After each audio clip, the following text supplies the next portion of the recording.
I recently had the chance to go to the Supreme Court and sit down and talk to Justice Neil Gorsuch about his new book on the Declaration of Independence. I also had a short conversation with his longtime collaborator and co-author, Janie Nitze. We talked about the role of virtue in the American founding, specifically about the meaning of the phrase pursuit of happiness. So, Janie, you are Justice Gorsuch's co-author here, and you're also the co-author for his book, Overruled, as well. One of the things I've been banging the drum on for a while is you cannot divorce the ideas of the founding from the virtues of the founders. And now, they were not perfect men. We know, obviously, there were slave owners in the founding cohort, including some of the most key, Jefferson himself, Madison, Washington. But these were also men who paid very close attention to virtue. And there's this wonderful book by my friend Jeff Rosen from the National Constitution Center called The Pursuit of Happiness, where he talks about that's what the phrase the pursuit of happiness meant, was the pursuit of virtue. Obviously, you had the virtue of courage that you had and that Justice Gorsuch and I have talked about. What are the other virtues that really stood out to you that these founders demonstrated? Yeah. Well, firstly, you're absolutely right. The founders thought that virtue was essential to their cause and essential to the survival of the republic. And so one of my favorite quotes, I don't know that this quote is actually in the book, one of my favorite quotes is from Benjamin Franklin. And he says, "Only a virtuous people can be free. As nations become more corrupt and vicious, they have more need of a master." And all of the founders worked on virtue quite self-consciously. And so Benjamin Franklin in his 20s looked at himself and he said, well, I eat too much, I drink too much. A Quaker friend pointed out, maybe you think too highly of yourself. And so he literally created a chart where he sort of tracked, well, on Monday, I seem to satisfy the virtue of humility. And then eventually he gave it up. But George Washington, of course, famously wrote as a child, he wrote out the 110 rules of good behavior and civil behavior. And he was a master of self-control. And some say that his greatest gift to the new republic was actually relinquishing power at the end of the war. He relinquished power twice. He gave up his military commission, and then he declined to run for a third term of presidency. And this was a man who people called Your Excellency. Exactly. And he actually didn't, they settled on president in the end.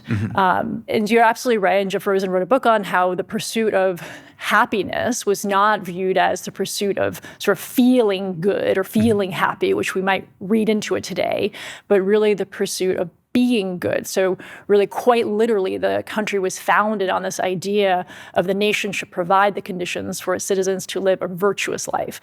And so that's part of the reason why we wanted to write the book, so kids could understand these virtues and sort of have models of them. And coming back to your question, I apologize. I think one of the greatest virtues that we at least tried to convey in the book is really the willingness to sacrifice for a greater cause.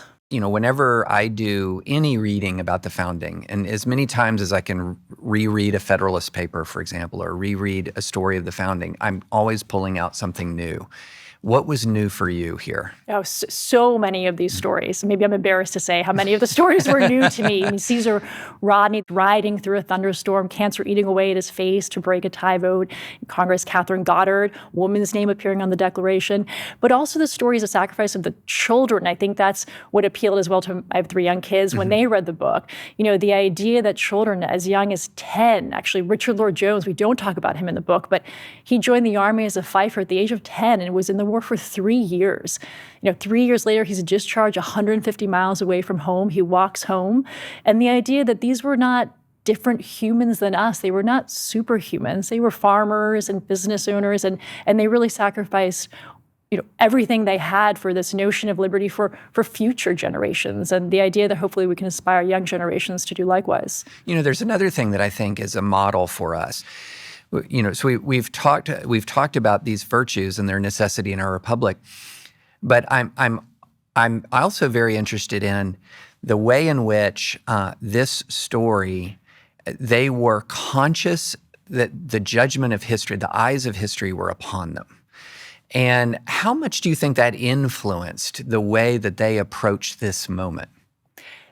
I think that it maybe differs for each particular signer, and something that always strikes me is, so we remember vividly now Thomas Jefferson, John Adams, they went on to be second and third president of the United States, but most of the signers' names, we don't know their names. Right. I never knew about Thomas Nelson. He's a once wealthy man. He donates all of his wealth to the cause. He dies poor, 11 children. Asked if he regrets it, and he said, I would do it all over again. The story of Richard Stockton, I didn't know about Stockton. He's dragged from his home in the middle of the night, thrown in jail. I don't know that they expected fame and fortune at the end of it. I think they expected quite the opposite, and they did it anyway, which is sort of the point. Well, one thing about the sort of that consciousness of the gravity of the moment and the consciousness that what they were doing was world historical. I do think that we have some parallels to today in the sense that we are living in historic moments now. And I do think that maybe we would alter the way we behave if we knew the eyes of history were upon us.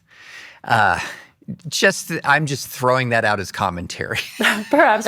I mean, I think again, at the end of the day, one can only hope we return again to the virtues and the idea that really these virtues are what gave birth to the nation and what will sustain the nation going forward. And it's up to each new generation to carry that torch onwards.